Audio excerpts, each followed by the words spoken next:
안녕하세요. 사연을 부탁해입니다. 오늘의 사연을 소개하겠습니다. 우리 부부에게는 아이가 없습니다. 숱한 노력을 기울였지만 좀처럼 소식이 없었고 어느 순간부터 반쯤은 체념한 채 하루하루를 보내게 되었어요. 우리는 결혼할 때 양가 도움을 받지 않기로 마음먹었습니다. 오로지 둘이서 힘을 모아 잘 살아보자고 서로의 손을 맞잡으며 다짐했던 기억이 선명하게 남아있으니까요. 그렇게 작은 월세집에서 신혼을 시작했습니다. 양가 형편이 넉넉한 편이 아니었기에 딱히 불만을 품을 이유도 없었어요. 우리에게는 그것이 자연스러운 출발이었으니까요. 그에 비해 시동생은 저보다 1살 어린데 아이가 둘이나 있습니다. 동서와는 3살 터울인데요. 처음 만났을 때부터 그녀는 머리부터 발끝까지 온통 명품으로 치장하고 나타났습니다. 친정이 꽤 여유롭다는 이야기는 들었지만 막상 마주한 모습은 평범하다는 말로는 설명하기 어려울 만큼 화려해서 솔직히 조금 놀랐다고 해야 할 것 같습니다. 은연중에 우리 부부를 얕잡아보는 듯한 느낌이 스쳐 지나갔지만 굳이 마음에 담아두진 않았습니다. 사람마다 살아가는 방식이 다른 법이니까요. 다만 시어머님은 검소한 저보다 화려한 동서를 유독 예뻐했어요. 동서 곁에 서면 한없이 초라해 보이는 제가 영 탐탁지 않은 눈치였거든요. 어느 날은 시어머님의 부름을 받고 시댁을 찾았습니다. 그리고 역시나 예감이 틀리지 않았습니다. 자리에 앉기가 무섭게 시어머님이 시동생네 이야기를 꺼냈습니다.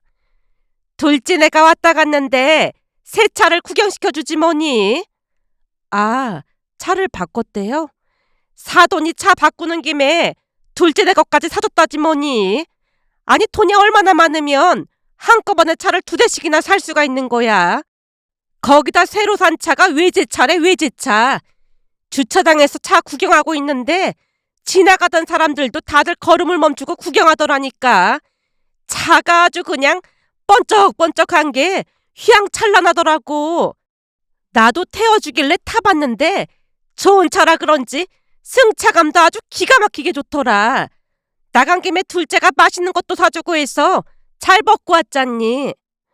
한참을 들뜬 목소리로 말을 하던 시어머님이 문득 제 쪽으로 시선을 돌렸습니다.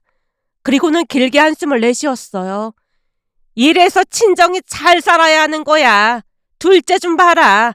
부모 잘 만나서 호의호식하며 살잖니. 원래는 장남이 잘 살아야 하는 건데 우리 집은 장남은 갈수록 쪼그라들고 둘째만 번듯하게 사니 니들 보면 한숨만 나온다니까. 엄마, 무슨 그런 말이 있어요. 니들하고 둘째네 사는 수준부터가 다른데 내가 틀린 말 했어? 엄마 아버지도 딱히 잘 사는 것도 아니잖아요. 근데 그런 말이 어딨어요. 남편의 말에 속이 뒤틀렸는지 시어머님이 버럭 목소리를 높였습니다. 네가 장남인데 지금 애도 안 생기잖아. 동생은 애가 2씩이나 있는데 애도 없고 그러니 그게 쪼그라든 게 아니고 뭐야. 좋은 대학 나와서 대기업 들어갔을 때까지만 해도 어디든 나도 부족함 없는 아들이었는데 결혼하고 나서부터 쪼그라들었으니 내 심정이 어떻겠어. 엄마, 말 조심 좀 하세요. 애기 문제도 그래요. 병원에서 둘 다 아무 문제 없다고 했다니까요. 근데 왜 자꾸 이 사람만 문제가 있는 것처럼 말하는 거예요. 제발 그만 좀 하세요. 니들 사는 거 보면 답답해서 그래. 둘째처럼 화려하게는 못 살더라도 비슷하게는 살아야지. 니들 차도 결혼 전에 몰던 차 그대로잖아. 그리고 옷도 그런 후질그레한 옷 좀 그만 사 입고 백화점에서 비싼 옷 좀 사 입고 그래라. 내가 꼭 이런 말까지 해야겠니? 시어머님의 시선이 저를 향해 꽂혔습니다. 그렇다고 제가 옷을 못 입거나 한 것은 아니었어요. 다만 백화점이 아닌 온라인 쇼핑몰에서 옷을 장만한다는 사실을 안 뒤로 시어머님은 늘 못마땅한 기색을 내비쳤습니다. 제가 근검절약을 몸에 익히게 된 건 어린 시절부터 배운 습관 때문이었어요. 아빠는 공무원으로 오랜 세월 재직하셨는데 절약이 뼛속까지 스며든 분이었습니다. 자연히 온 가족이 그런 아빠의 생활 방식을 따르게 되었어요. 하지만 아빠는 당신 자신에게만 엄격하셨을 뿐 우리만큼은 부족함 없이 키워주셨어요. 그런 아빠가 입버릇처럼 하던 말이 있었습니다. 개처럼 벌어서 정승처럼 써야 한다. 그리고 아빠는 그 말을 지키기 위해 평생을 애쓰며 살았습니다. 잠시 우리 가족 이야기를 하자면 우리 가족은 조금은 특별한 사연을 가지고 있습니다. 아주 오래전 이모와 이모부가 갑작스런 사고로 세상을 떠나시는 바람에 이종사촌 언니와 남동생만 덩그러니 남게 되었어요. 그때 언니는 중학생, 동생은 초등학생이었습니다. 이모부 쪽 친가에서는 저마다 떠맡기를 꺼렸다고 했어요. 그 소식에 엄마는 하루하루 마음을 졸이며 눈물만 흘렸다네요. 밤마다 잠을 이루지 못한 채 거실로 나가 홀로 울음을 삼켰다고 했으니까요. 그날 밤도 잠이 오질 않아 새벽에 거실로 나간 모양인데 잠결에 깨어난 아빠가 엄마 뒤를 따라 나갔다네요. 아니, 자다가 왜 울고 있어?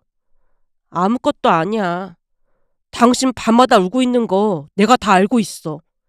아빠가 물끄러미 바라보자 엄마가 힘겹게 입을 뗐다고 합니다. 아니, 우리 민지랑 성준이 때문에 잠이 안 와서 그래. 들어보니까 친가 사람들은 서로 못 키운다고 하나 보더라고. 어제도 민지가 울면서 나보고 데려가 달라고 하는데 가슴이 찢어지는 것 같더라고. 어떻게 해야 할지 모르겠어.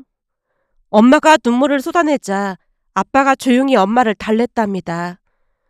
당신한테 미리 말을 해줄 걸 그랬네. 그게 무슨 소리야? 사실은 우리가 민지랑 성준이 데려올까 하고 알아보고 있던 중이었어. 입양 절차가 어떻게 되는지 알아보고 말해줄 참이었거든. 회사에서 일도 하랴, 입양 절차도 알아보랴. 바빠서 나중에 해결되면 말할까 했거든. 진짜야? 진짜로 민지랑 성준이 입양할 생각이야? 믿을 사람이라고는 우리밖에 없는데 우리까지 모른 척하면 애들한테 얼마나 큰 상처가 되겠어. 훌륭한 어른은 못 되더라도 도리에 어긋나는 행동을 하면 안 되지. 당신처럼 훌륭한 사람이 어딨다고 그래. 나 진짜 감동받았어. 근데 당신 월급으로 애 넷을 키우려면 힘들 수도 있으니까 나도 나가서 아르바이트라도 할게. 할 수 있는 일은 내가 다 할게. 기쁨에 겨워 엄마가 외쳤다는데 아빠가 웃으며 대답했다네요. 지금처럼만 아끼면서 살면 괜찮으니까 애들이나 잘 키울 생각해. 여보, 정말 고마워. 내일 당장 민지랑 성준이 데리고 와야겠어. 얼마나 눈치를 줬는지 울기만 하더라니까.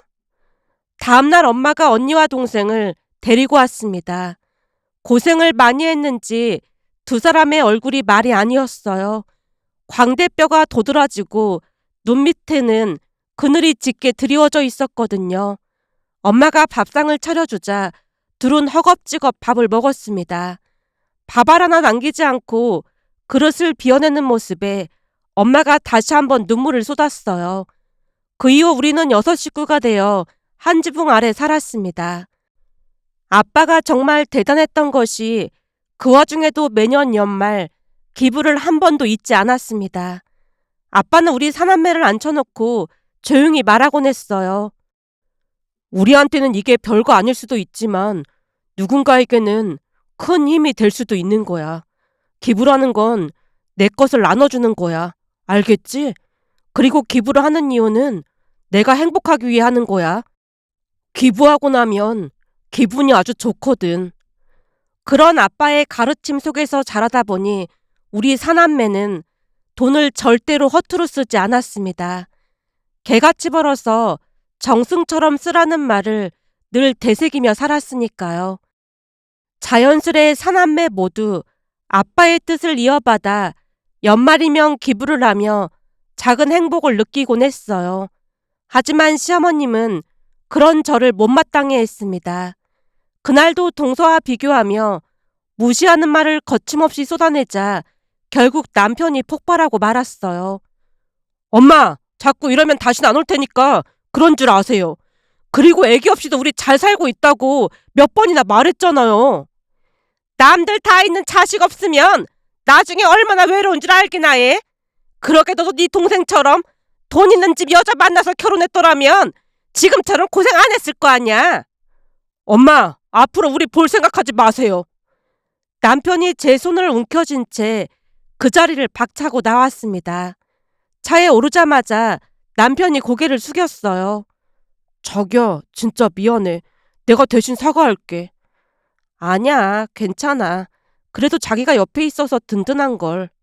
정말 미안해. 남편의 눈가가 촉촉해져 있었습니다. 시어머님의 언행으로 인해 남편은 늘 미안함을 짊어지고 살았어요. 그러던 어느 날은 시어머님이 불쑥 집으로 찾아왔고 무언가를 건네며 입을 열었습니다. 그거 장롱에 넣어두면 애가 생긴다고 하니까 꼭 넣어두도록 해. 거기까지만 했더라면 그냥 시키는 대로 했을 겁니다. 하지만 시어머님은 넘지 말아야 할 선을 넘고 말았어요. 난 진짜 이해가 안 돼서 그러는데 우리 동현이한테 들어보니까 사돈이 기부도 많이 하고 그러신다며. 많이는 아니고 노력하고 계세요. 암튼 기부를 한다는 거잖니. 네. 부모가 기부도 하고 그러면 자식들이 복을 받는다고 하던데 넌 왜 이렇게 복이 없는 거라니? 내가 볼 땐 전생에 뭔 큰 죄를 지은 게 분명해. 그러니 좋은 일을 아무리 해도 복을 못 받는 거지. 복도 못 받을 그놈의 기부는 뭐하러 하는지 당체 이해가 안 되네. 차라리 나한테 기부 좀 하지. 아깝다 아까워. 시어머님의 말에 남편이 경악을 금치 못한 채 시어머님을 내보냈는데요. 그 일이 있은 후 저는 시댁의 발길을 끊었어요. 가봤자 서로에게 좋을 것이 하나도 없었기에 이후로는 남편만 왕래하게 되었습니다. 그렇게 2년이라는 세월이 흘러갔습니다. 시댁에는 여전히 발길을 끄는 채였지만 우리 부부는 나름대로 평온한 일상을 꾸려나갔어요. 그러던 어느 날은 시댁에 다녀온 남편이 소파에 털썩 앉으며 말을 꺼냈습니다. 동민이네는 진짜 대단하긴 하네. 왜? 아니, 이번에 가서 보니까 또다시 차를 바꾼 모양이야. 차 바꾼 지 얼마 안 됐잖아. 그러니까 말이야. 이번에 바꾼 차가 1억이 훨씬 넘는다고 하던데 자기도 알다시피 덕민이가 프리랜서잖아. 재수씨는 전업주부고 말이야. 근데 씀씀이가 어마어마한 것 같아. 해외여행을 1년에 몇 번은 가는 것 같던데 갈 때마다 비즈니스석에 5성급 호텔만 간다고 하더라고. 그게 아니면 절대 안 된다고 난리를 친다나 봐. 근데 프리랜서로 돈을 얼마나 번다고 그게 가능한지 모르겠어. 얼마 전에도 해외여행 다녀온 모양인데 면세점에서 엄마 명품백도 사왔더나 봐. 동선의 친정이 잘 산다고 하잖아. 왜? 갑자기 부러웠어? 아니, 부러운 게 아니라 걱정돼서 그렇지. 무슨 걱정? 애도 둘씩이나 있는데 저렇게 사는 게 맞나 싶은 거지. 있을 때 조금이라도 모아둬야 하는데 버는 족족 다 쓰는 것 같잖아. 옆에서 보는 내가 불안불안해서 그렇지. 진심 어린 걱정이 남편의 눈빛에 고스란히 담겨 있었습니다. 그 모습에 슬며시 미소를 지으며 입을 열었어요. 자기야, 그런 말 못 들어봤어? 어떤 말? 부자들은 통장에 돈이 얼마가 있는지도 모른대. 돈이 워낙 많으니까 확인해 볼 생각도 안 한다는 거 아니겠어? 동선의 집이 엄청 부자라고 하는데 5성급 호텔이 문제겠어. 우리 같은 서민들은 절대 이해 못하니까 알려고 하지도 마. 우린 그냥 우리 방식대로 살면 되는 거야. 남편이 고개를 끄덕이더니 문득 화난 표정을 지었습니다. 그래도 난 지금 이렇게 사는 게 제일 행복해. 요즘도 가끔 담배가 생각나거든. 그때마다 열심히 돈을 모으고 있어. 그래야 연말에 소아병동에 기부하지. 내가 기부하는 돈이 많진 않지만 매년 기부하고 나면 아이들이 잘 치료받겠지. 그런 생각 때문에 기분이 아주 좋다니까. 자기를 만나서 그동안 몰랐던 또 다른 행복을 느끼고 있잖아. 난 진짜 결혼을 잘한 것 같아. 남편의 말이 가슴 깊은 곳까지 스며들며 따뜻해졌습니다. 그런 걸 이해 못해주는 사람도 많은데 나도 자기가 항상 고맙고 그래. 우리는 천생연분인 것 같아. 남편이 활짝 웃음을 터뜨렸습니다.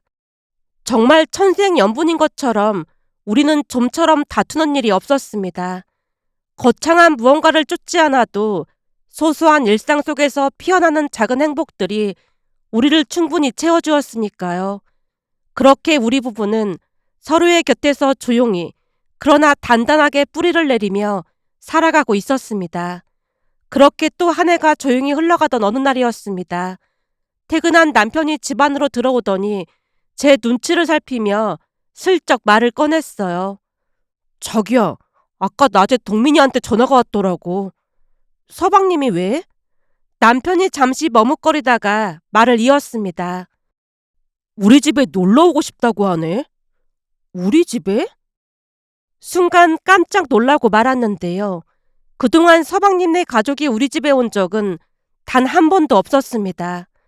이유를 굳이 설명하지 않아도 떠오르는 장면들이 있었어요. 서방님네 집은 신도시에 들어선 널찍한 새 아파트였고 우리 집은 20평 남짓한 오래된 아파트였습니다.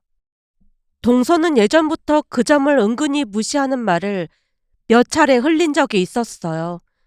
오래된 아파트에서는 절대 못 산다느니 하면서 말이죠. 그런데 갑자기 우리 집에 오겠다니 놀라지 않을 수가 없었습니다. 하지만 딱히 거절할 명분도 없는 터라 잠시 생각을 하다 입을 뗐습니다. 그럼 괜찮은 식당 예약해서 거기서 볼까? 그럴까? 그것도 괜찮겠네. 며칠 뒤 서방님네 가족이 도착을 했고 우리는 예약해둔 식당에서 식사를 했습니다.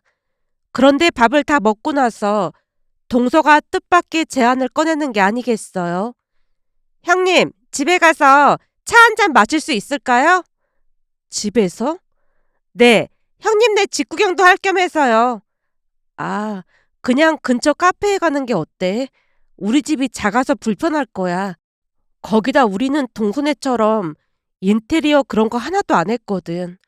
괜찮아요. 한번 보고 싶어서 그래요. 그래도 많이 놀랄 수도 있을 것 같은데. 은근히 거절의 뜻을 내비쳤지만 동서는 기어코 집 구경을 하겠다며 물러서지 않았습니다. 결국 동서네 가족과 함께 집으로 향했습니다. 현관문을 열고 안으로 들어서자 동서가 집 구경을 하느라 바빠 보였어요. 그러더니 슬금슬금 휴대폰을 꺼내 몰래 사진을 찍는 게 아니겠어요. 휴대폰을 들고 이곳저곳을 담아내고 있었습니다.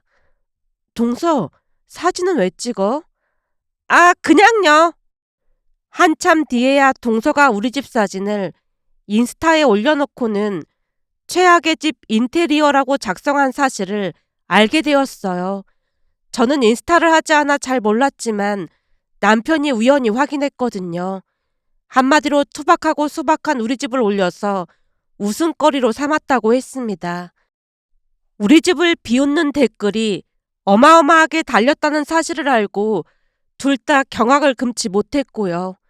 하지만 그때 당시에는 사진을 찍는 거에 크게 신경 쓰지 않은 채 차와 과일을 준비해 거실로 나갔습니다.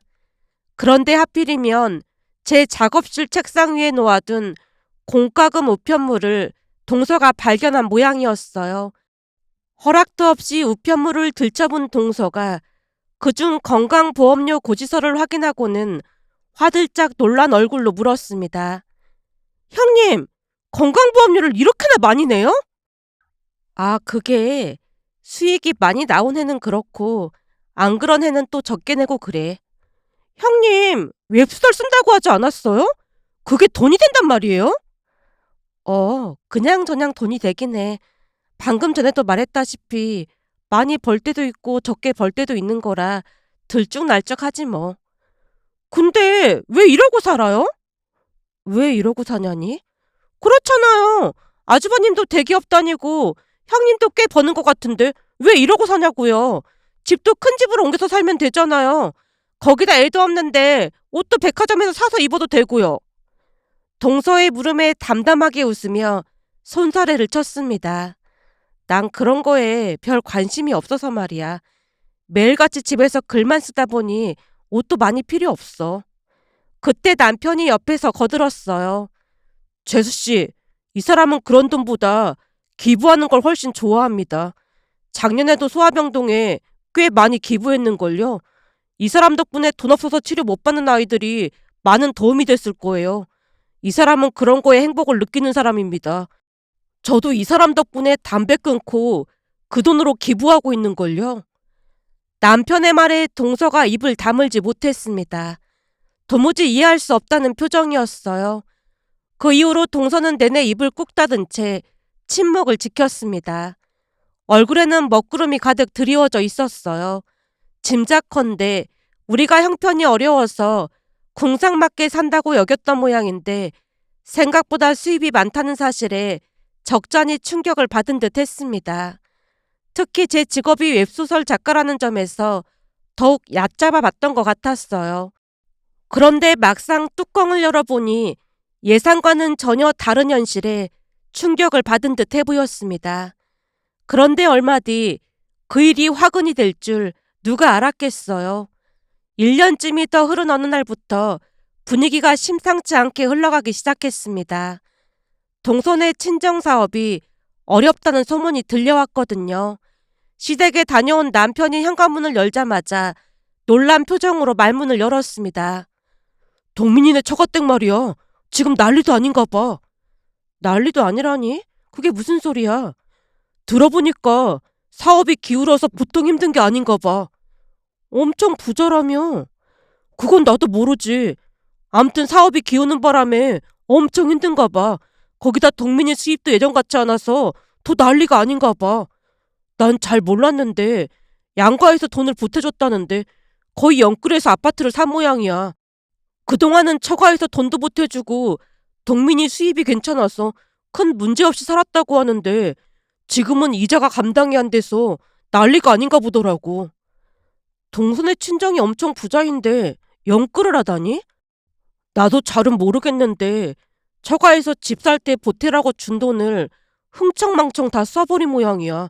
원래 씀씀이가 어마어마하잖아. 거기 신도시라 아파트값 비쌌을 텐데 그 큰 돈을 어떻게 다 쓸 수가 있지? 그러게 말이야. 근데 그동안 진짜 무섭게 돈을 쓰고 다녔잖아. 난 무슨 재벌인 줄 알았다니까. 암튼 원금이랑 이자가 매달 400만 원 넘게 나가서 심각한 상황이래. 와, 진짜 장난 아니다. 그니까 말이야. 그 바람에 엄마 아버지 앞에서 울고불고 난리가 아니었대. 그게 운다고 해결될 일이 아닌 것 같은데. 감당이 안 될 것 같으면 차도 팔고 집도 내놔야지 벌 수 있겠어? 그러게 말이야. 그러게 내가 계속 걱정된다고 했잖아. 둘 다 진짜 대단하다니까. 어이가 없어 한동안 이런저런 이야기를 나눴습니다. 그런데 며칠 뒤 주말 시어머님이 불쑥 집으로 찾아왔습니다. 오랜만에 마주한 시어머님의 얼굴에는 근심이 짙게 드리워져 있었어요. 인사를 나눌 틈도 없이 시어머님이 다짜고짜 본론을 꺼냈습니다. 저번에도 말했듯이 지금 동민이 내가 보통 힘든 게 아니다. 그래서 말인데 남도 아니고 가족인데 니들이 도와줘야 하지 않겠니? 순간 귀를 의심했지만 시어머님의 표정은 진지하기 그지없었어요. 엄마, 그동안 그렇게 흥청망청 쓰고 다녔는데 우리 보고 도와주라니요? 남편이 믿을 수 없다는 듯 되물었습니다.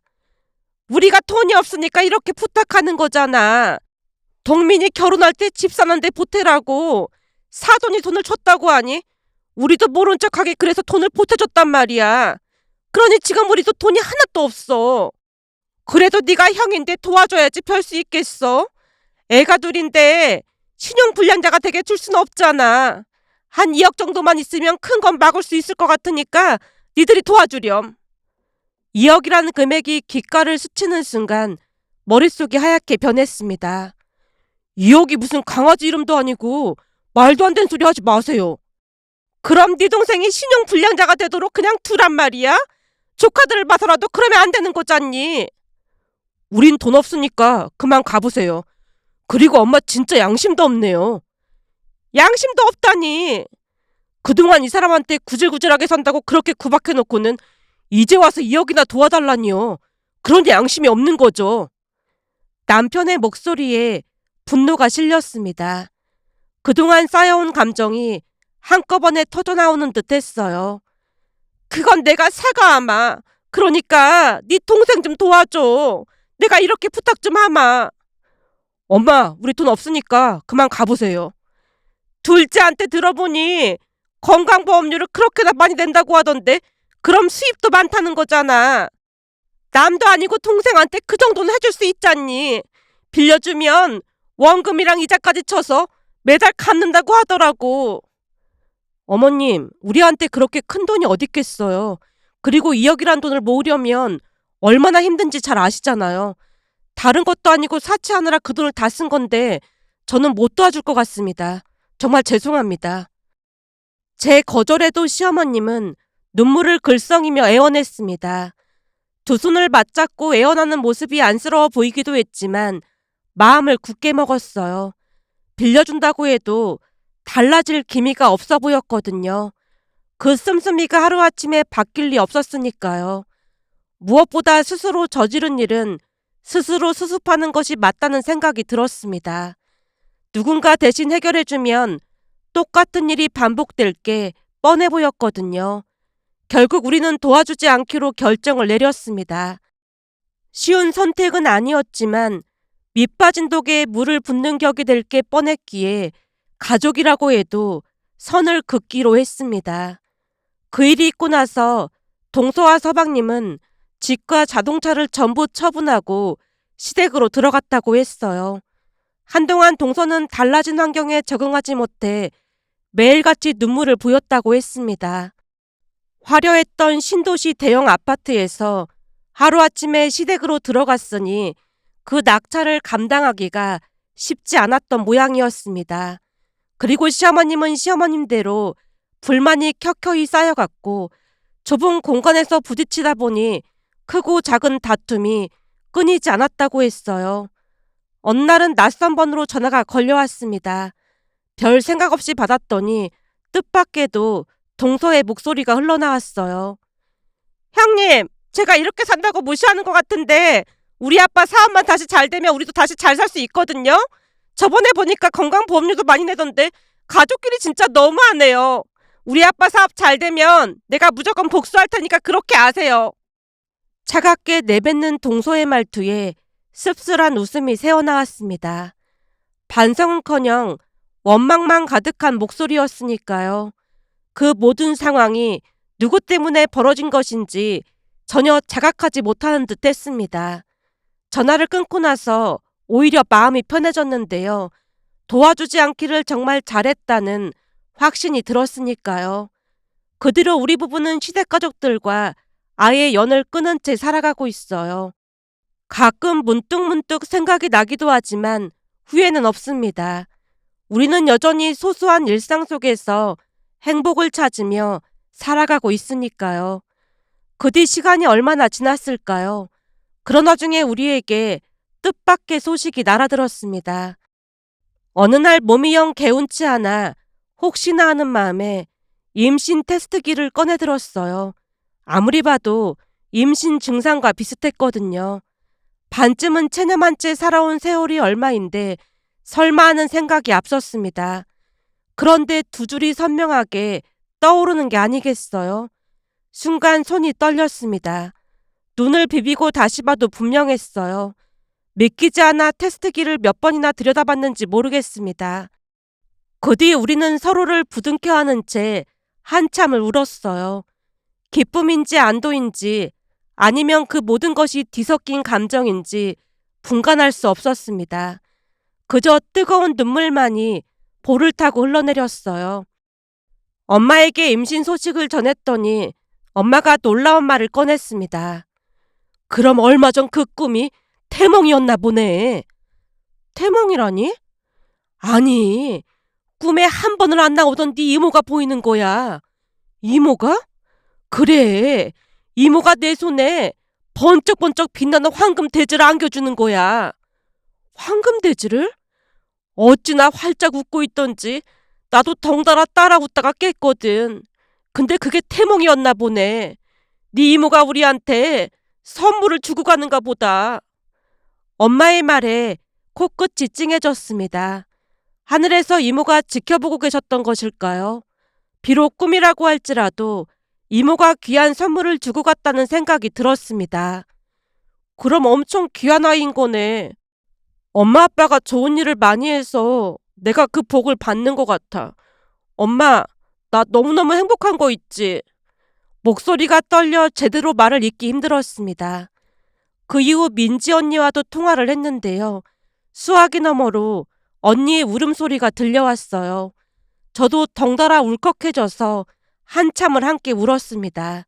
그리고 얼마 전 마침내 출산을 했습니다. 친정 식구들이 병실로 모두 모였어요.